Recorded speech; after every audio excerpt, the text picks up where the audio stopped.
بسم الله الرحمن الرحيم. يا أيها الذين آمنوا لا تقولوا راعنا وقولوا انظرنا واسمعوا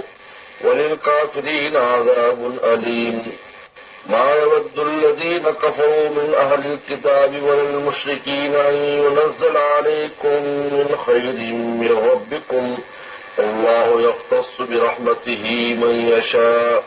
الله ذو الفضل العظيم. ما ننسخ من آية أو ننسها نأت بخير منها أو مثلها ألم تعلم أن الله على كل شيء قدير. ألم تعلم أن الله له ملك السماوات والأرض وما لكم من دون الله من ولي ولا نصير. أم تريدون أن تسألوا رسولكم كما سئل موسى من قبل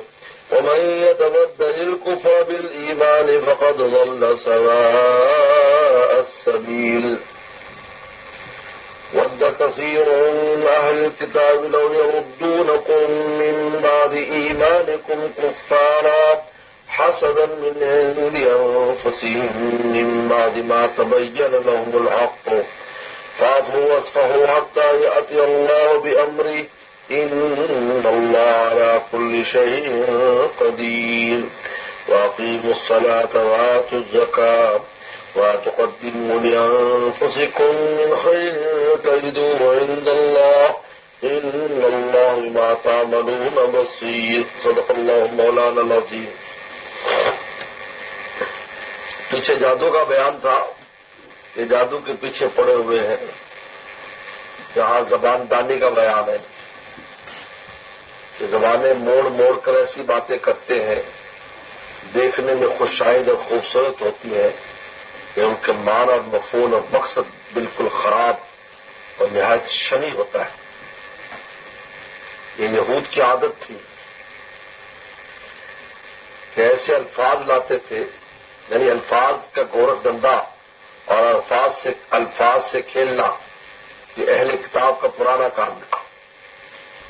یہ خوبصورت الفاظ لائیں گے لیکن اس کے پیچھے جو مقصد ہوگا وہ بالکل خراب ہوگا، معنی بالکل خراب اور گندا ہوگا. ان میں سے ایک مثال رائنا بھی ہے. قرآن نے دوسرے مقام پر کہا کہ زبانیں موڑ کر زبان کو لین بِأَلْسِنَتِهِمْ زبانوں کو موڑ کر ایسے لفظ بولتے ہیں کہ سادہ عرب اور صحابہ خوش ہو جاتے ہیں کہ دیکھو اہل کتاب ہمارے حضور صلی اللہ علیہ وسلم سے کتنے خوبصورت گفتگو کرتے ہیں، لیکن اس کے پیچھے جو معنی ہے وہ معنی بالکل اس کے الٹ ہوتا ہے، جس میں توہین ہوتی ہے پیغمبر کی، اہانت ہوتی ہے پیغمبر کی. یہ بھی ایک طرح کا زبان کا جادو ہے. الفاظ ایسے لائے کہ اگلا کچھ ہو جائے لیکن کہنے والے کا مقصد کچھ اور ہو. ان میں ایک لفظ رائنا ہے، رائنا. یہ پیغمبر صلی اللہ علیہ وسلم بات کرتے رائنا، ہماری رعایت کیجیے، ہم پر عنایات کریں، ہمارا خیال رکھیے. صحابہ خوش ہو جاتے ہیں کہ دیکھو اہل کتاب آ کر رسول اللہ سے اپنے عنایت اور مانگتے ہیں. کوئی آئے اور اس طرح کا لفظ استعمال کرے تو آپ سب خوش ہو جائیں گے. دیکھو جی ہمارے استاد سے یہ اس قسم کی درخواست کر رہا ہے کہ نظر عنایت رکھے، ہمارا خیال رکھے، یہ کرے وہ کرے. حضور صلی اللہ علیہ وسلم سے ایسے آ کر کہتے صحابہ خوش ہو جاتے کہ اہل کتاب کتنے اچھے لوگ ہیں. لیکن رائنا کا جو لفظ بولا جاتا تھا معنی وہ کچھ اور لیتے تھے. رائنا رعونت سے لیتے تھے. رعونت حمق کو کہتے احمق ہونا. رائنا آپ احمق ہے نعوذ باللہ. یا رائنا کھینچ کر یا سے کہتے رائی میں نے چروا، آپ ہمارے چروائے ہیں. رائنا اور بھی کئی معنی اس میں نکلتے ہیں. یعنی ایسا لفظ بولتے تھے جو کئی معنی کا متحمل ہو. لیکن اللہ تعالیٰ کی ذات کے سامنے تو سب کچھ تھا، تو اللہ تعالیٰ نے ایسے الفاظ پر، ایسے مہم الفاظ پر پابندی لگا دی. ایسا لفظ کوئی نہیں بولا جائے گا رسول اللہ صلی اللہ علیہ وسلم کی دربار میں اور آپ کی ذات اقدس کے سامنے جس میں ایہام اساعت اور ایہام بے ادبی ہو، وہم بھی ہو، اس سے معلوم ہوا کہ کنایتن بھی نبی کی تاکیر کفر ہے۔ صراحتن تو ہے ہی، یہ خود بہت بڑی دلیل ہے کہ کنایتن بھی اگر کوئی گستاخی کرے گا وہ صحیح کفر ہے۔ اس لیے اللہ تعالیٰ نے ان سب کو ولی الکافرین کہا ہے۔ یہ کافر لوگ ہیں کہ جو پیغمبر کی توہین کرتے، احانت کرتے، کنایتن بھی کرتے ہیں، اشارتن بھی کرتے ہیں، تو صراحتن جو ہے اگر گستاخی تو اس میں تو گنجائش ہی نہیں ہے۔ ذات پیغمبر کو عام اس پر قیاس نہیں کیا جا سکتا۔ اس لیے پیغمبر اسلام کی اگر گستاخی توہین کرے تو خود نبی بھی ان کو بھی نبی معاف کرنے کا اختیار نہیں ہے، کیونکہ دراصل یہ ذات الہی تک بات جاتی ہے، مگر سفیر کی توہین دراصل اس حکومت کی توہین ہوتی ہے جس کی طرف سے بھیجا گیا ہے۔ یہ ہے، اس لیے پیغمبر سفیر ہوتا ہے۔ نعوذ باللہ بہت سے جو منکرین حدیث کہتے ہیں پیغمبر ڈاکیے کی طرح ڈاک پہنچاتا ہے، اس کو کیا پتہ اندر کیا مضمون ہے۔ نعوذ باللہ سفیر ہے۔ سفیر خود بھی بہت سے جناب وہ تصرفات اور بہت سی چیزیں کرتا ہے جو مملکت اور بادشاہ کی نمائندگی کرتی ہے۔ لتبین للناس ما نزل الیہم، جو نازل اس کی آپ تفسیر کریں اپنے الفاظ میں ان کو سمجھائیں لوگوں کو۔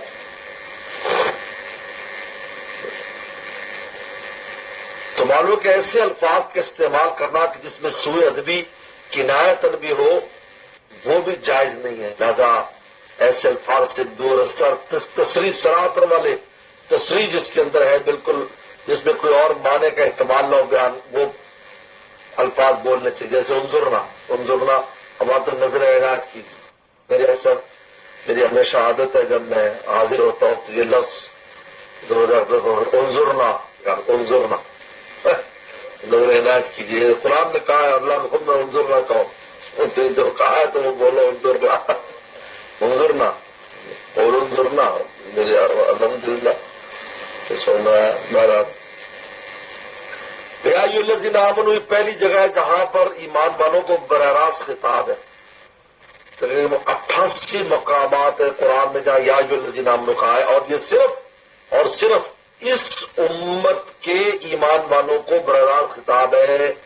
ورنہ کسی بھی امت کو براہ راست اللہ نے خطاب نہیں کیا۔ نبیوں کو کہا، نبیوں سے فرمایا کہ اے نبیوں اپنی امت سے یوں کہہ دو، ہماری طرف سے یہ کہہ دو، وہ کہہ دو، یہ لیکن قرآن میں 88 مقام پر یا ایھا الذین آمنوا ان میں پہلی جگہ اے ایمان والو براہ راست خطاب ہے۔ بہت بڑی فضیلت کی بات ہے، اس ہمیں اس قابل سمجھا ہے کہ اللہ تعالیٰ آسمانوں سے لوگ مخاطب کر یا ایھا الذین آمنوا۔ یا عبداللہ مسعود رضی اللہ عنہ کو آتا ہے نصیحت کیجیے، انہوں نے کہا اللہ نے جو یا ایھا الذین آمنوا جہاں کہا ہے تو وہاں رک کر غور سے دیکھو، تو تمہیں براہ راست خطاب ہے تو دیکھو کیا حکم دیا ہے، کس سے منع کیا ہے، بس پر عمل کرو، یہی نصیحت ہے۔ وہ یا حکم دیا ہے یا منع کیا ہے۔ جیسے کہا کہ یا ایھا الذین آمنوا لا تقولوا راعینا، اے ایمان والو رائنا نہ کہنا رسول اللہ صلی اللہ علیہ وسلم کو جا کر رائنا، جیسے یہودی کہتے ہیں، چونکہ پڑھے لکھے تھے تو کہتے یار یہ بہت سمجھدار پڑھے لکھے لوگ ہیں، تعلیم یافتہ، یہ کر رہے ہیں، تو وہ صحابہ پھر وہ لیتے تھے، عام لوگ سادہ لوگ لیتے تھے یہ پڑھے لکھے جو لا رہے ہیں۔ آج بھی یہی ہے کہ پڑھا لکھا کوئی لفظ بولتا ہے تو سادہ بھی اسے لفظ کو بولنے لگتا ہے، چاہے وہ غلط ہی بول رہا ہو۔ پڑھے لکھے تو وہ تو کھیلتے ہیں الفاظ سے۔ اور انظرنا بلکہ کہو انظرنا، ہمارا تو نظر عنایت کیجیے۔ اب انظرنا میں کوئی اور معنی کا احتمال نہیں۔ واسمعوا اور کہہ جی سنیے ہماری بات، گوش گزار فرمائیے، ہم کچھ کہنا چاہتے ہیں۔ وللکافرین عذاب علیم، کافروں کے لیے دردناک عذاب ہے۔ کافرین کا یعنی کنایت اشارتاً بھی اگر پیغمبر کی توہین کرے گا دار اسلام سے خارج ہے۔ اب اللہ تعالیٰ فرماتے ہیں کہ دراصل یہ ہو یا مشرکین ہو، مشرکین کہتے تھے کہ ہمارے پاس ہم دین ابراہیمی پر ہیں، اور یہ کہتے ہیں کہ ہم دین موسی پر ہیں، ہمارا دین تمہارے دین سے اعلی اور افضل ہے، اور ایسی کوئی بات نہیں ہے۔ ان کو بھی پتا ہے کہ تم جو دین ہمارا محبوب لے کر آیا وہ بہت اعلیٰ دین ہے، لیکن دراصل ان کو حسد ہے تم سے، اصل بیماری حسد کی ہے، یہ حسد کرتے ہیں، حسد کی وجہ سے ایسا ہے۔ یہ فرمایا ما یود الذین کفروا اہل کتاب، پسند نہیں کرتے، ما یودو نہیں چاہتے، کفر اہل کتاب میں سے، من اہل کتاب والمشرکین ان ینزل علیکم من خیر منکم، کہ نازل ہو تم پر خیر تمہارے رب کی طرف سے۔ جو وحی الہی آتے اور احکام آتے ہیں ان کو بالکل پسند نہیں ہے، کیونکہ وہ خیر ہی خیر ہے، اس میں تو کوئی کمی نہیں ہے، ان کو بھی پتا ہے۔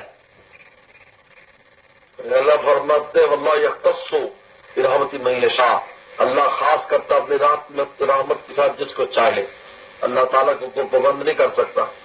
ان کو ملنی چاہیے ان کو نہیں ملنی چاہیے۔ واللہ ذو الفضل العظیم، دوسرے مقام پر کہا اللہ عالم حیث یجعل رسالتہ، اللہ کو پتا ہے کہ رسالت کہاں رکھنی ہے۔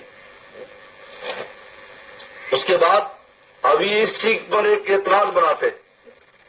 کہ دیکھو اگر تمہارا دین سارا اعلیٰ ہے اور اچھا ہے تو پھر نسخ کیوں ہوتا ہے؟ ایک حکم آیا تھا پھر منسوخ دوسرا آ گیا۔ صحابہ سے کہتے تمہارے رسول صلی اللہ علیہ وسلم تمہیں ایک بار کہتے یہ کام کرو پھر بعد میں منع کر دیتے، یا یہ نہ کرو پھر اجازت دے دیتے، تو یا پہلا حکم صحیح نہیں تھا یا دوسرا حکم صحیح نہیں ہے، یعنی وہ منطقی مشغافیاں اور عقلی مشغافیاں، یا یہ صحیح نہیں تھا یا یہ صحیح نہیں ہے، دونوں میں سے ایک۔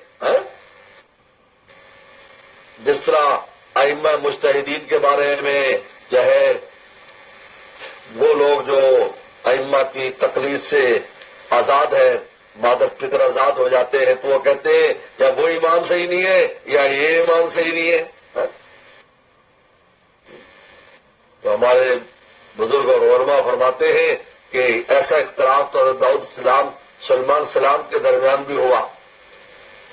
دونوں کے اس میں، تو آپ کیا کہو گے کہ یا تو داؤد السلام کے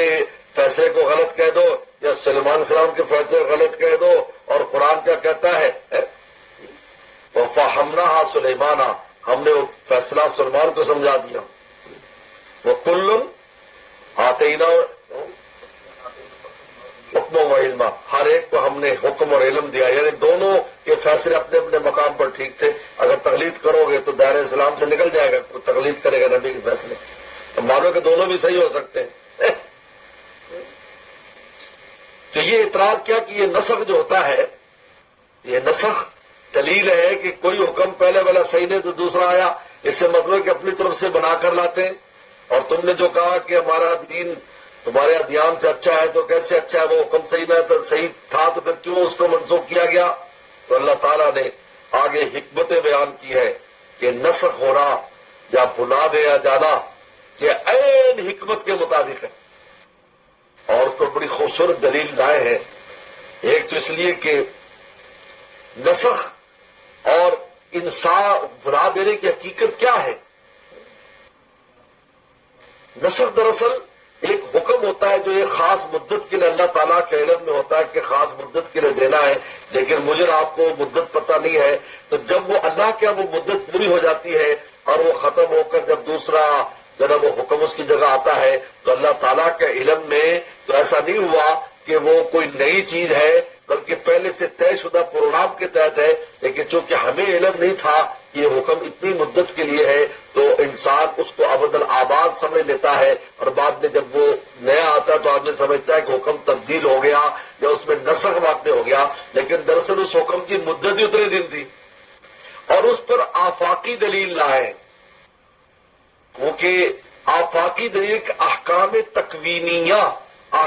تکوینیہ میں اللہ تعالیٰ کبھی رات لا رہے ہیں، کبھی دن لا رہے ہیں، کسی کبھی امیر کر رہے ہیں، کبھی غریب کر رہے ہیں، کبھی صحت مند کر رہے ہیں، کبھی بیمار کر رہے ہیں۔ ہم کہتے ہیں اچانک ہو گیا، دنیا کی کوئی چیز اچانک نہیں ہوتی، طے شدہ پروگرام ہوتا ہے کہ اس وقت تک اب اس کو بیمار ہونا ہے، اب اس کو غریب کرنا ہے، اب اس کو امیر کرنا ہے، اب اس کو عزت دینی ہے، اب اس کو ذلت دینی ہے۔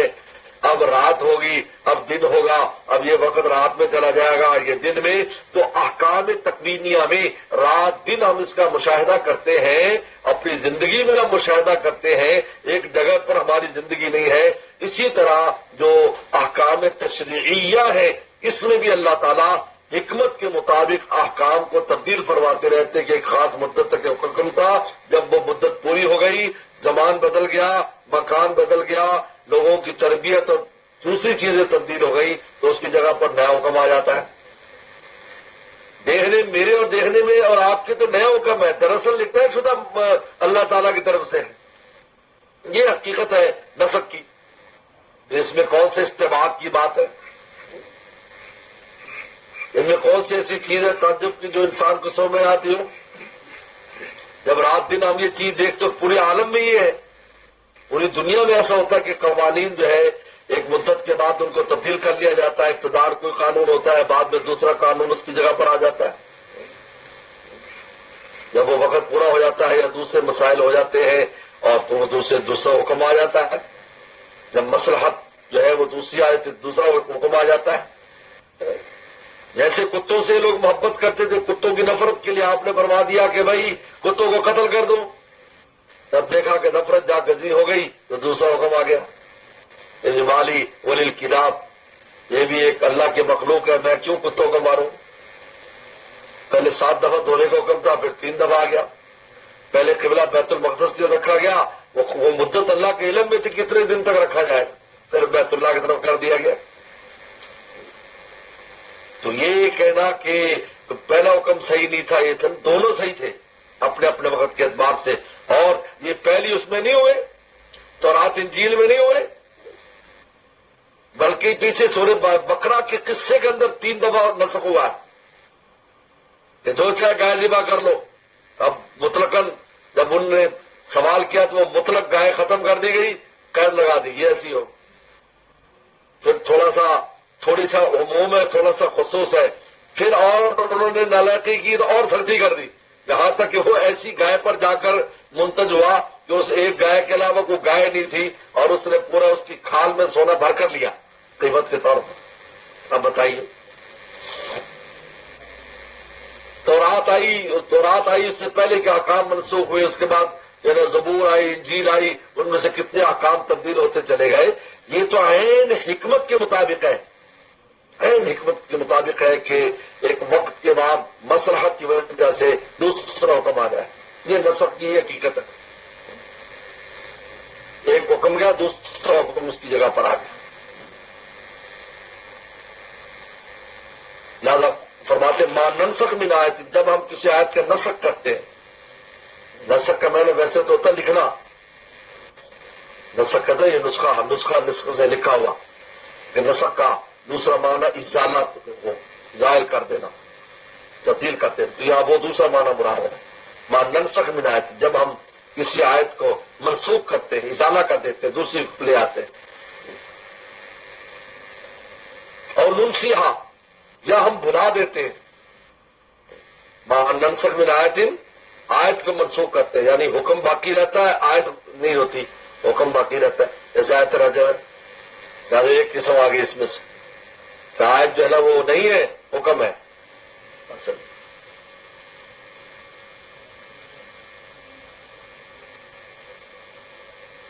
اور ننسیہا، یا یہ کہ نسخ میں وہ بھی آ گئی کہ آیت ہے، حکم پر عمل نہیں، جیسے اقربا کے لیے وصیت وغیرہ کی آیات موجود ہے، لیکن اب وراثت کا مسئلہ جب آ گیا اب وہ ختم ہو گیا۔ اور ننسیہ یا بلا دی، آیت بھی بھول گئے، حکم بھی بلا دی، دونوں ہی، جس طرح سورہ احزاب سورہ بقرہ جتنی تھی اللہ تعالیٰ نے بلا دی، چھوٹی سی ہو گئی۔ ناتی بھی خیر منہا، ہم لے آتے اس سے بہتر،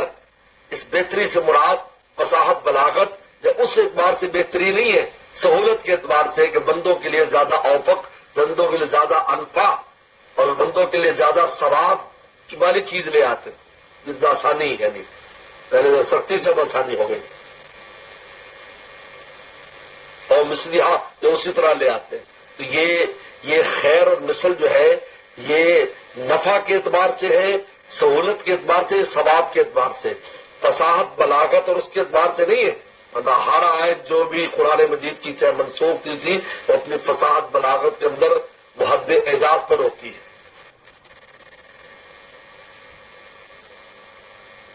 لہٰذا اس سے معلوم ہوا کہ نعت بخیر نہ مثلہا، اس سے میں مراد جو ہے نا وہ بڑا خیر ہونا یہ سہولت کے اعتبار سے ہے، اجر و ثواب کے اعتبار سے، لہٰذا حدیث بھی قرآن کی ناسخ بن سکتی ہے، کیونکہ اس میں اگر حدیث میں حکم آیا تو قرآن مجید کے آیت مبارکہ انہیں منسوخ کر دیا، اور اس کے اندر جو حدیث کا حکم ہے وہ زیادہ بندوں کے لیے اس میں سہولت ہے، زیادہ جو ثواب ہے تو وہ بھی داخل اس میں، زیادہ نسخ کی جو 4 قسمیں بنتی ہیں اس میں آ جاتی، آیت شاید منسوخ ہو جائے یا حدیث منسوخ ہو جائے یا دونوں منسوخ ہو جائے یا حدیث شاید منسوخ ہو جائے۔ علم تعلم ان اللہ علی کل شیء قدیر، جانتے نہیں اللہ ہر شے پر قادر ہے، اللہ تعالیٰ قادر ہے اس پر۔ اب تبدیل کر کے دوسرا لے مسئلات کی بنیاد پر وجہ سے، علم تعلم ان اللہ لہ ملک السماوات والارض، کیا پتہ نہیں کہ اللہ تعالیٰ کے لیے آسمان و زمین کی ملکیت، اب پورے اپنی کائنات میں اللہ تعالیٰ تصرفات کرتے رہتے ہیں۔ ایک ڈگر پر کیا چیز ہے کبھی ہوتی ہے، تبدیل ہوتی رہتی، سردی آئی تو دن کی کیفیت اور ہے، گرمی ہے تو دن کی کیفیت اور ہے، اوقات کے فرق کر دیتے،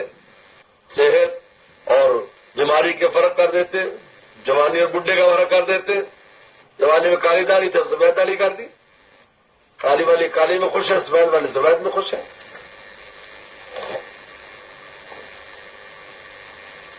مبارک من دون اللہ من ولی ولا نصیر، یاد رکھو تمہارے لیے نہیں اللہ کے علاوہ کوئی مددگار، ولی کوئی دوست اور مددگار اللہ کے علاوہ نہیں، اگر اللہ کو چھوڑ دو گے تو کوئی مددگار نہیں ہے، کوئی تمہارا دوست نہیں۔ اب اللہ تعالیٰ فرماتے ان اہل کتاب کے پیچھے مت چلنا، ایمان والے تب بھی کرتے ہیں، یہ طرح طرح کے سوال پیغمبر اسلام سے کرتے ہیں، ان کا مقصد جج کرنا ہوتا ہے، ان کا مقصد ہدایت حاصل کرنا نہیں ہوتا، ان کا مقصد پیغمبر کو نیچا دکھانا ہوتا ہے، دیکھو تم ایسے سوال نہ کرنا، یہ بھی موسیٰ علیہ السلام کو ایسے سوال کر کر کے جو ہے وہ غضب اور اللہ کے لعنت ان میں سے بیٹھی ہے، تم ایسا نہ کرنا، بلکہ سمینا و اطعنا، سن لیا اور عمل پر ڈٹ گئے، بس یہ خصوصیت ہے صحابہ کی۔ ہم تریدون، کیا تم چاہتے ہو ان تسألوا رسولکم کہ تم اپنے رسول سے بھی ایسے ہی سوال کرو، کما سئل موسیٰ من قبل، جیسے کہ پہلے موسیٰ صلی اللہ علیہ وسلم سے سوال کیے گئے، ان میں بات پہلے ضد کرنا، ارنا اللہ، ہمیں اللہ تعالیٰ دکھاؤ، جہرتاً سامنے اللہ تعالیٰ دیکھنا چاہتے، یعنی ارین اللہ میں جہرتاً کا لفظ خاص طور پر یہ ہے، اگر ارین اللہ کہتے تو قلب کی نگاہوں سے ان کو کچھ جلوے دکھا دیے جاتے، یعنی نہیں اس آنکھ سے دیکھنا ہے، اس آنکھ سے کیسے تم دیکھ سکتے ہو بھائی، سورج کو نہیں دیکھ سکتے جو مخلوق ہے۔ وَمَن الْكُفْرَ بِالْإِيمَانِ، جو تبدیل کرے کفر کو ایمان کے ساتھ، یعنی ایمان چھوڑ کر کفر حاصل کرتا ہے، فَقَدْ ضَلَّ سَوَاءَ السَّبِيلِ، وہ گمراہ ہو گیا سیدھے راستے سے۔ یعنی یہ تمہارے اس قسم کے سوالات یہ تمہیں کفر میں لے جا سکتے ہیں، اس قسم کے سوالات جن کا کوئی مقصد نہیں ہوتا، ضد کرنا مقصود ہوتا ہے، آج بھی یہ مسلمان ہو کر ایسے ایسے سوال اٹھائیں گے اللہ رسول کے اوپر، قرآن کے اوپر، جس سے توہین جس میں سے نکلتی ہے، ضد کرنا مقصود ہوتا ہے اہل علماء کو، یہ کیا ایمان ہے بھائی، اس قسم کے سوالات ہو رہے ہیں، یہ کیوں ہے تو فلانا کیوں ہے۔ اور تھانوی رحم اللہ سے کسی نے کہا فلانے چیز کی حکمت کیا ہے، میں نے دوستوں سے پوچھا، مجھے کوئی مطمئن نہیں کر سکتا۔ حکیم محمد تھانوی نے فرمایا رحمۃ اللہ علیہ نے کہ جتنے بھی احکام ہیں باقیوں کی حکمت تجھے پتا ہے، اگر ہے تو ذرا میں بتا دے، اس حکم کی میں بتا دیتا ہوں جو تو پوچھ رہا ہے، جو کہے تجھے پتا ہے وہ مجھے بتا دے، اگر مجھے تو پتا نہیں کرتے، جب اتنا پتا نہیں، اگر یہ بھی پتا نہیں ہوگا تو کون سا تمہارا مقام کم ہونے لگا کہ چپ کر کے چلتا بنا۔ تھانوی تو تھانوی تھے، ورنہ ہر عالم کو ضد کر رہا ہے، یہ ہے یوں کیوں ہے، یہاں کیوں ہے، عالم کھڑا کیوں ہے، بے لیٹا کیوں ہے، اب کیا بتایا کہ بے کھڑا بے لیٹا اتنا جو ہے ہمارے دسواں میں ایک مدرس بھی اسی طرح تو کوئی سوال کرتا ان کا سب آتا ہے کہ نہیں جی بہت سی چیزیں نہیں آتی کہ حق کسی دوسرے کھانے میں رکھ دیں جہالت والے کھانے میں یہ تبدل کفر بالایمان جو تبدیل کرے کفر کو ایمان کے بدلے میں فقط ضل سواد سبیل سے وہ گمراہ ہو گیا صدق اللہ مولانا